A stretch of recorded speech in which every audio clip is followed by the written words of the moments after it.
Cantonné à un rôle de remplaçant depuis le début de saison, Brahim Diaz n'a eu besoin que d'une petite chance pour bluffer son monde. Le jeune milieu espagnol, en pleine confiance, régale au Real Madrid à chaque match. De quoi choquer l'Espagne. C'est ce qu'on appelle répondre présent. Ces dernières semaines, Brahim Diaz a su saisir sa chance en profitant des blessures. Et ce n'était pas gagné. De retour de son prêt de l'AC Milan, le jeune milieu de 24 ans savait qu'il débarquait au Real Madrid dans un rôle de super sub. Mais pourtant, Carlo Ancelotti n'avait pas semblé lui montrer un grand intérêt sur les premiers mois de la saison. Au-delà de son statut de remplaçant, même avec des choix limités en attaque, le technicien. Mais les blessures de Vinicius Junior ont fini par faire changer d'avis le mystère. Et depuis, Brahim Diaz n'en finit plus de surprendre.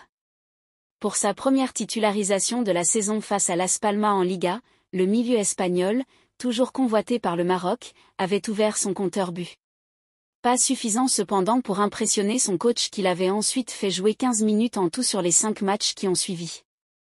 Mais, sans jamais broncher, Brahim Diaz a fait son trou en saisissant encore sa chance en Ligue des Champions. Titulaire à 2 reprises ensuite, il a encore trouvé le chemin des filets et s'est offert une passe décisive. Résultat, ce week-end, face à Grenade, Brahim Diaz débutait dans la peau d'un titulaire et a, une nouvelle fois, fait trembler les filets. Au-delà de ses buts, l'ancien de Manchester City affiche un niveau impressionnant qui choque l'Espagne. Dimanche, Manchester City s'est éloigné de la place de leader de Premier League, détenu par Arsenal, après son nul concédé dans les derniers instants du choc contre Tottenham, 3-3. Les Skibus sont 3e, derrière les Gunners et Liverpool, alors qu'ils auraient pu l'emporter en toute fin de match, quand Jack Grealish partait seul au but, mais l'arbitre de la rencontre a décidé de ne pas donner l'avantage aux Skibus. Le tirage de l'Euro 2024 effraie plusieurs pays. Manchester United va voler une légende du Bayern et Jude Bellingham protégé par l'arbitrage. Retrouvez dans votre revue de presse Foot Mercato les dernières informations de la presse sportive.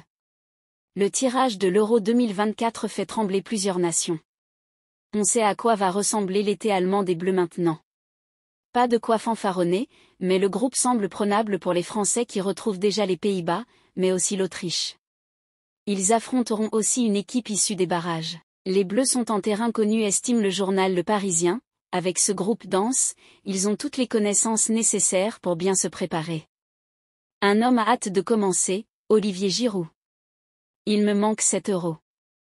Si on la gagne, je tirerai ma révérence, a déclaré l'attaquant français au micro de RMC. Du côté du Portugal, on est aussi plutôt confiant avec un tirage clément au sein du groupe F. En Angleterre, on fait preuve de sérénité également. Le sélectionneur, Gareth Southgate a affirmé que son équipe peut se montrer à la hauteur et répondre aux attentes de la nation en remportant l'Euro 2024. Par contre, en Espagne et en Italie, on grince des dents. Les 2 grosses nations du football européen se retrouvent dans le groupe de la mort.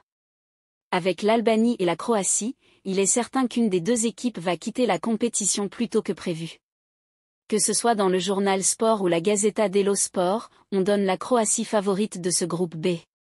Le suspens est déjà lancé et tout le monde met la pression sur ses adversaires. Le pays hôte, l'Allemagne, se satisfait du tirage, plutôt clément et de la bonne organisation de la compétition pour l'instant.